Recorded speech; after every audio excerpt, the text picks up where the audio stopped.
Hello, bonjour, très bonne année à vous. Nous sommes le 1er janvier et je voulais vous souhaiter de tout cœur mes meilleurs vœux. Mon slogan de l'année, c'est que 2020 est divin et que donc tout ira bien. Je vous souhaite exactement la même chose. Aujourd'hui, je voulais vous parler d'un sujet qui est par contre vachement important, c'est celui des résolutions de la nouvelle année. Je ne sais pas si vous êtes déjà rendu compte et si vous l'avez fait vous-même que vous avez mis une résolution en place qui n'a potentiellement pas tenu. Effectivement, 85% environ des résolutions de nouvelle année ne sont pas tenues, c'est-à-dire que les gens ne les tiennent pas dans la longueur et ça s'arrête en général aux alentours de mi-janvier au mieux, au pire mi-janvier et au mieux en général fin janvier, début février. Et on va se rappeler ce que c'est que les résolutions de la nouvelle année. Les résolutions de nouvelle année, ça veut dire je ne m'aime pas comme je suis aujourd'hui. Je trouve que je suis insuffisant ou insuffisante.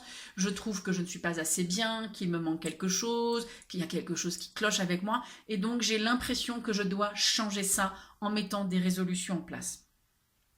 Donc l'invitation que j'ai pour vous, c'est vraiment de voir que vous êtes un chef-d'œuvre et de vous le faire sentir chaque jour de cette année. S'il y a une résolution, c'est celle-là. C'est de vous aimer un peu plus chaque jour. C'est de vous voir vraiment comme l'être miraculeux que vous êtes.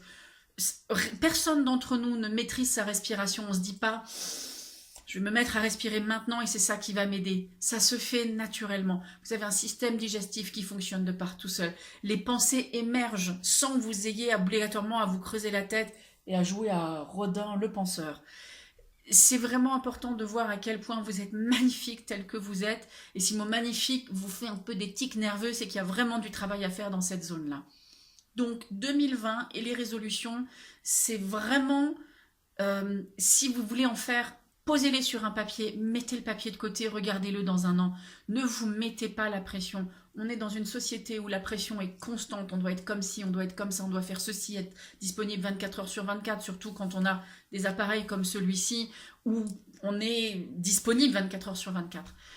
C'est vraiment de voir comment vous allez vous montrer que vous valez la peine aujourd'hui et pour l'année qui arrive avec des choses bêtes comme est-ce que vous mettez la crème sur le visage le matin comme si vous lavez le sol ou au contraire comme si vraiment vous êtes en train de vous montrer à quel point vous avez de la valeur. Est-ce que vous allez mettre vos plus beaux vêtements tout au long de l'année pour vous montrer que vous êtes digne de les porter? Est-ce que vous allez vous dire des choses gentilles comme ah, je t'aime bien, bravo moi, c'est super que tu aies fait ça aujourd'hui, de façon à renforcer cette partie-là de vous pour passer une année 2020 vraiment excellente.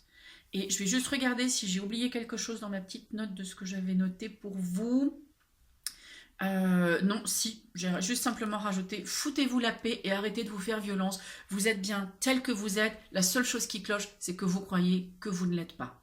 Je vous souhaite une très belle année 2020 et j'ai hâte de vous raconter encore plus de choses qui vont vous aider à vous aimer d'autant plus et à avoir de l'estime et de la confiance en vous. À bientôt. Ciao.